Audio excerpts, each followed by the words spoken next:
반갑습니다. 2월의 첫날 월요일 유양 새벽 묵상 시작하겠습니다. 기도하겠습니다. 언제나 우리에게 승리 주기를 기뻐하시는 하나님 아버지, 2021년 이제 두 번째 달을 시작합니다. 하나님, 이 2월 한 달에도 우리에게 하나님의 말씀으로 늘 찾아와 주시고 하나님의 말씀 앞에 무릎 꿇음으로 세상에서 승리하는 저희가 되도록 도와주시옵소서. 사랑하는 유양 백성들이 이 한 달 동안 말씀 앞에 온전히 나오는 자들 되게 하시고 말씀 안에서 자유함을 누리는 자들 되도록 축복하여 주시옵소서. 오늘도 성령의 기름으로 이 시간을 부어 주시옵소서. 예수님의 이름으로 기도합니다. 아멘. 찬송가 354장 주를 앙모하는 자 찬양하시면서 나아가겠습니다.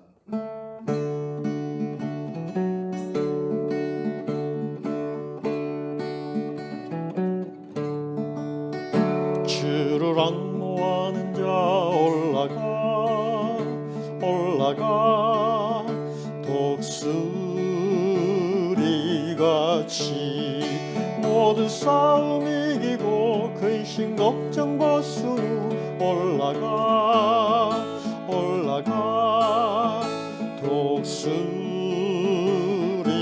독수리같이 주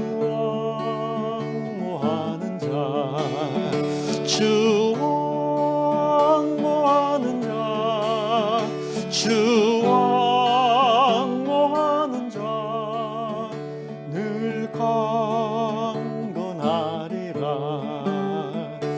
주를 앙모하는 자 걸어가 고단치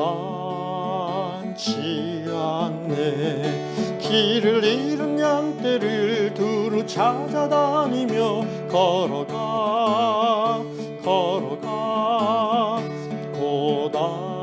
고단치 않네.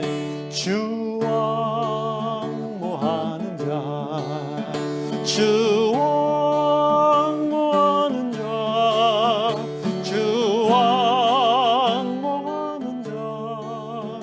늘 강건하리라.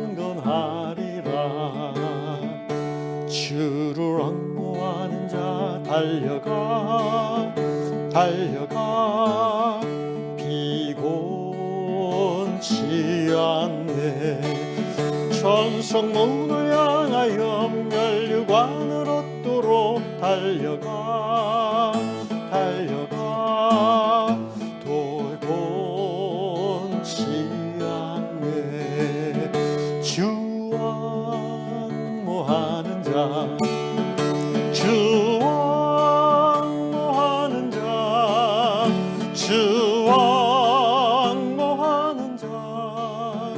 늘 강건하리라.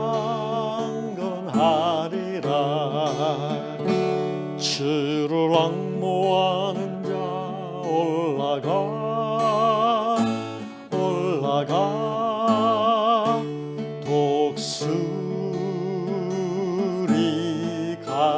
독수리같이 은혜 안에 뛰놀며 주의 영광 보리라.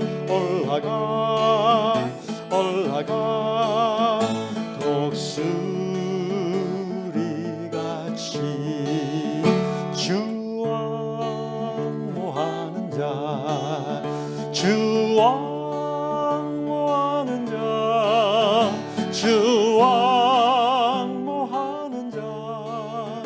늘 강건하리라. 아멘. 네, 오늘 하나님께서 주시는 말씀 사무엘상 17장 31절로 37절입니다. 어떤 사람이 다윗이 한 말을 듣고 그것을 사울에게 전하였으므로 사울이 다윗을 부른지라.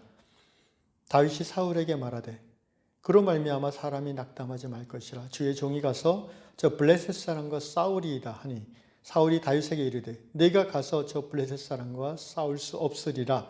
너는 소년이요 그는 어려서부터 용사임이니라.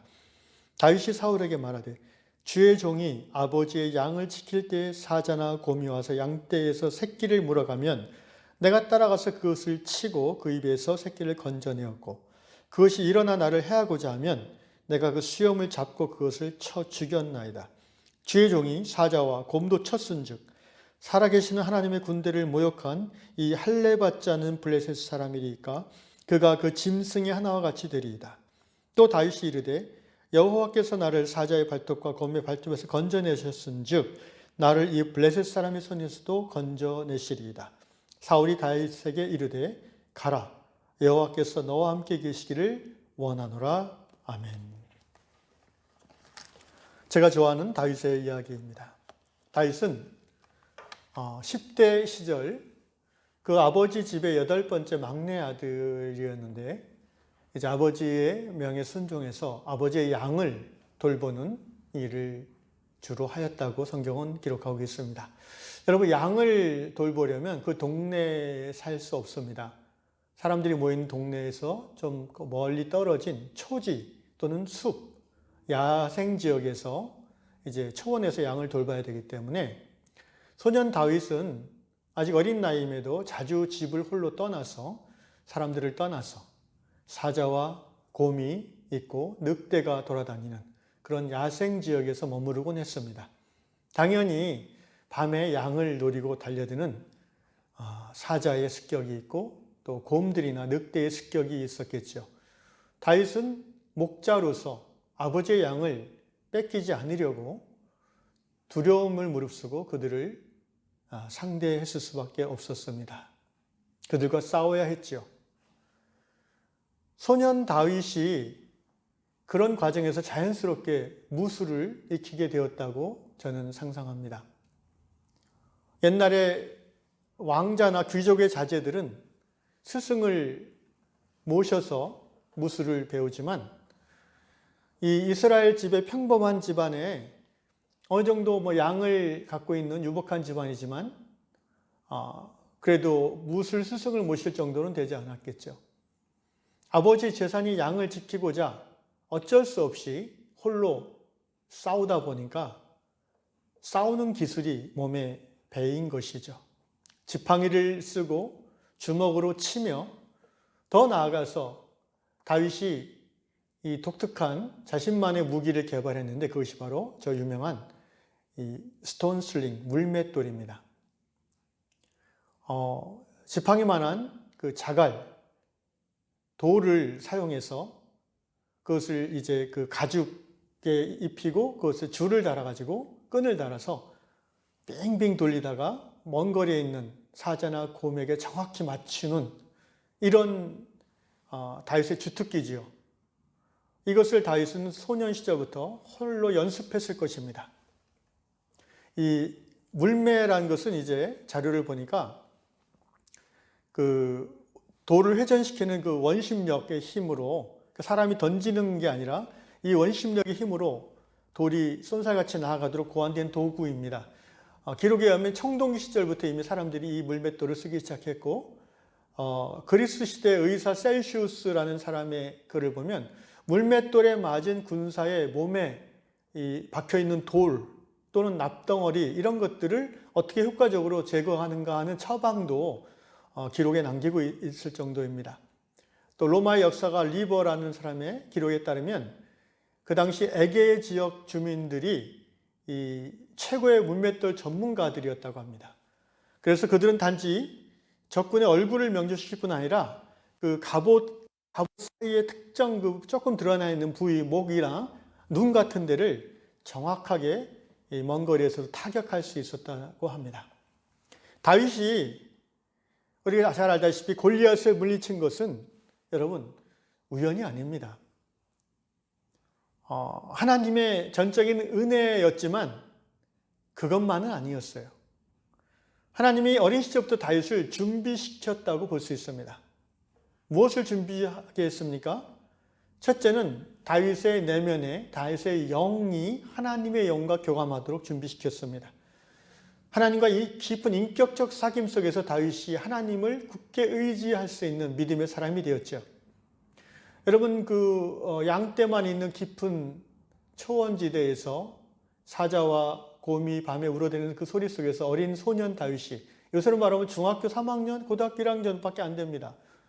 얼마나 무섭고 외로웠겠습니까? 그때 다윗은 사람이 없는 그때에 하나님과 교감했습니다. 하나님과 대화했고 하나님 앞에 하소연했고 하나님 앞에 찬양 드렸고, 그러는 가운데 다윗의 그 하프 타는 기술이 아주 음악적 재능이 개발되었고요. 또 사자나 곰과 싸우는 동안에 싸우는 기술, 물맷돌 기술이, 그리고 몽둥이로 이렇게 싸우는 그런 실력들이 늘어났을 것이라고 생각합니다. 다시 말하면 하나님은 두 가지를 준비시켰는데, 첫째는 다윗이 하나님만 의뢰할 수 있는 믿음의 사람으로 10대 시절에 훈련시켰습니다. 하나님과의 깊은 친밀함을 누리는 하나님의 아들로 다윗을 양육하셨죠. 두 번째는 실전 무술의 달인이 되도록 다윗을 훈련시키셨습니다. 제가 상상해 봤어요. 내가 20살쯤에 길거리에서 사자를 만나면 어땠을까? 호랑이를 만났으면 어땠을까? 과연 다윗처럼 내가 키우는 양을 뺏어갔다고 개를 쫓아갈 생각을 했을까? 여러분, 일반 사람은 상상도 못할 일입니다. 늑대만 나타나도 다들 도망가기 바쁘지 않아요? 그런데 어떻게 사자나 곰을 만났을 때에 오히려 쫓아가서 입에 물려있는 양 새끼를 주먹으로 쳐서 빼내고 죽인다는 것입니까? 이것은 일반인이나 할 수 없습니다. 무술의 달인들도 오늘날 이렇게 하기는 쉽지 않습니다. 하물며 다윗은 10대 시절부터 그렇게 수없이 사자와 곰을 물리쳤다고 스스로 고백하고 있지 않습니까? 하나님이 훈련시키신 겁니다. 하나님은 도대체 왜 다윗을 이렇게 영적인 훈련과 실제적인 훈련을 같이 시켰을까요? 예, 사무엘을 통해서 하나님은 다윗에게 기름 부어주시지 않았습니까? 하나님은 사울이 하나님의 뜻을 벗어날 것을 아시고 사울 이후에 이스라엘의 하나님의 뜻을 드러낼 왕으로서 다윗을 예비하셨던 것이죠. 그 다윗이 마침내 이스라엘 역사 속에 데뷔전을 언제 치릅니까? 이게 이제 하나님 주시는 카이로스라는 것인데요. 다윗처럼 준비된 사람은 이 카이로스를 붙잡아서 성공할 수 있습니다. 영적으로, 실제적으로 준비된 사람은 하나님의 때에 하나님의 영광을 드러내므로 그 시대에 쓰임받을 수 있다는 것이죠. 상황은 이렇습니다. 블레셋과의 전쟁에서 사울 왕과 이스라엘 군대, 그 이스라엘 군대에는 다윗의 형들도 들어가 있어요. 장성한 형들이겠죠. 근데 아버지인 그 이새가 다윗에게, 얘야 가서 형들에게 별로 먹을 것도 변변치 않을 테니까 전장터에서는 먹을 걸 갖다 주고 형들만 주면은 미움받으니까 형들의 그 군대 상관, 천부장 이런 사람들에게 특별한 그 치즈 같은 것도 좀 갖다 주라. 이렇게 해서 다윗이 양떼를 딴 사람에게 맡기고 이제 짊어지고 갔습니다. 근데 한참 전쟁터에 도달하니까 어떤 상황이 벌어졌습니까? 그 40일 동안 대치사고 있는데 매일 그 블레셋의 거인, 장군 골리앗, 키가 거의 3m에 가까운 이 골리앗이 이스라엘 진영 앞에서 나랑 그 뭐라고 하죠? 요새 말로? 완터치라고 하나요? 1대1로 싸우자. 그래서 이기는 사람이 이 전쟁에서 이기는 거고 다 종을 삼을 수 있다. 그렇게 해서 계속 도발을 했어요. 너희가 하나님의 백성이라며 이러면서 도발을 했어요. 그런데 그 골리앗의 위용에 눌린 사울왕 이하 모든 이스라엘 군대들은 다윗의 형들조차도 겁에 질려가지고 아무도 나가서 싸우질 않는 거예요. 바로 그때 다윗이 그 현장에 왔고 골리앗이 이스라엘 군대, 하나님의 군대를 모욕하는 이야기를 듣고는 다윗 안에 의분이 일어났어요.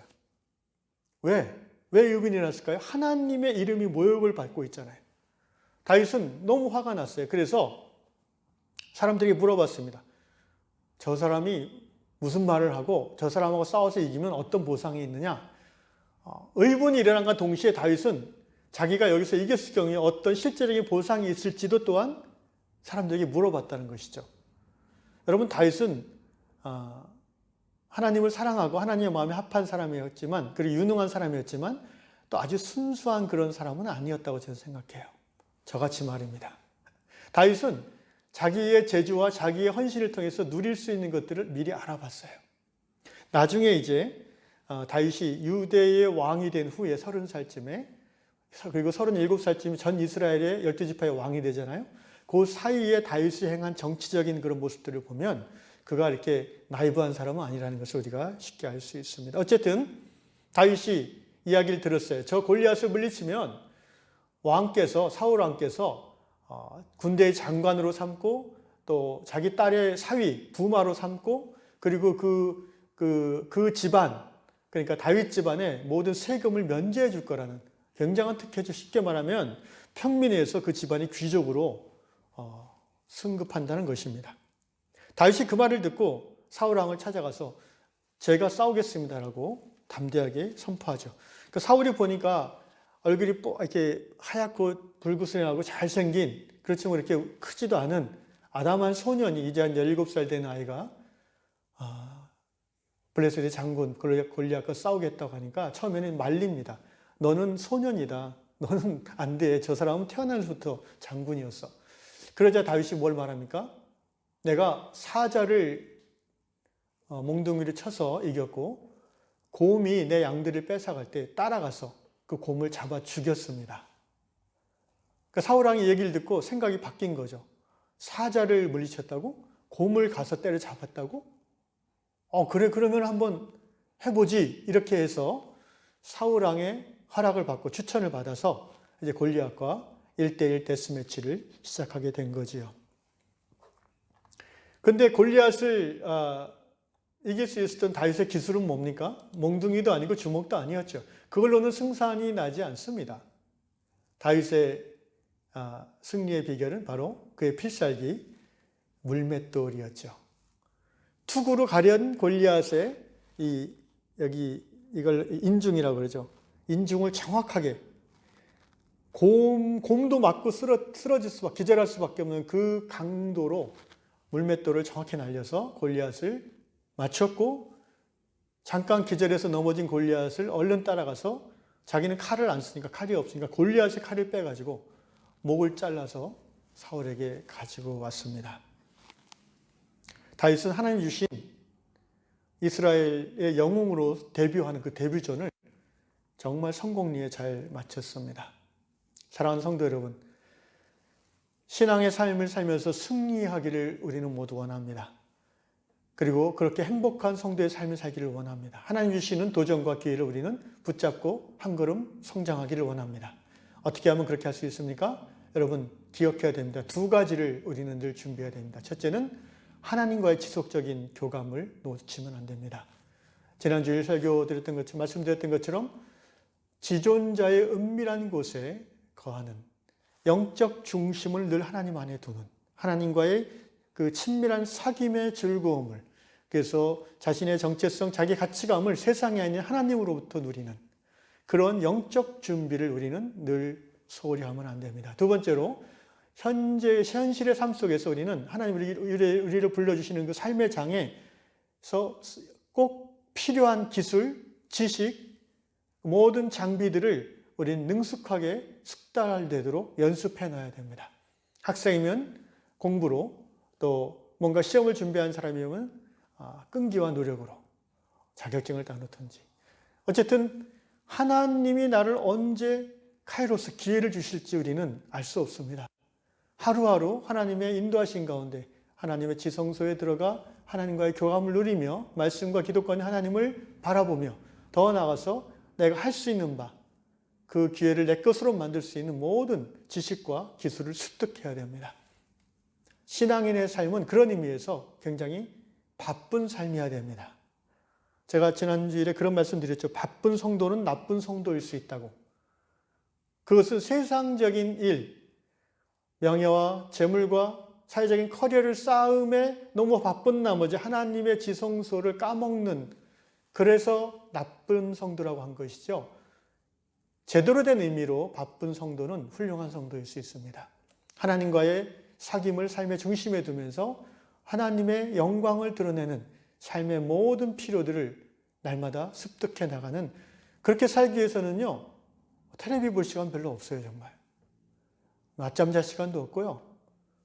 어떻게 보면 새벽부터 밤늦게까지 불철주야 입에 단내가 나도록, 그러나 지치고 낙심하여서가 아니라, 두려움에 쫓겨서가 아니라 즐거움과 기쁨과 감사함으로 그렇게 살아나갈 수 있습니다.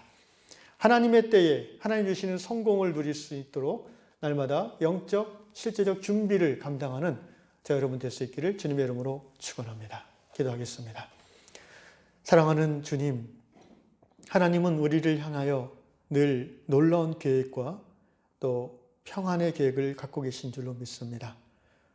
우리를 향한 하나님의 계획이 두려워하는 것이 아니라 낭만케 하는 것이 아니라 샬롬, 평강이며 프로스페리티, 성장하게 하는 것, 발전하게 하는 것인 줄로 믿사오니 주여 그 하나님이 주시는 기회를 우리가 준비함으로 영적으로 실제적으로 준비함으로 잘 잡고 한 걸음 더 나아가는 성공하는 신앙의 인생이 될 수 있도록 우리 모두에게 복을 다하여 주시옵소서. 감사합니다. 예수님의 이름으로 기도합니다. 아멘.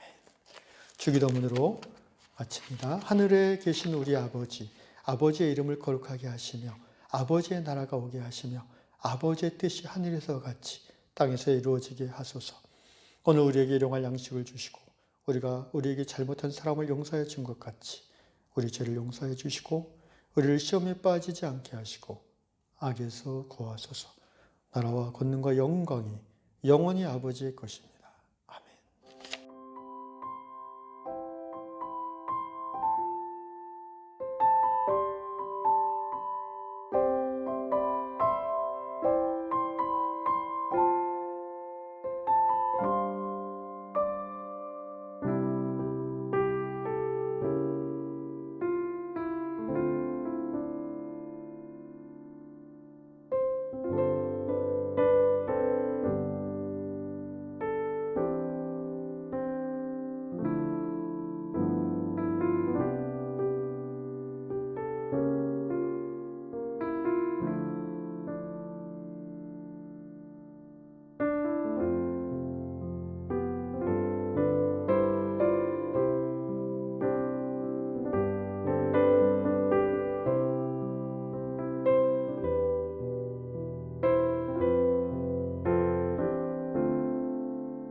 니다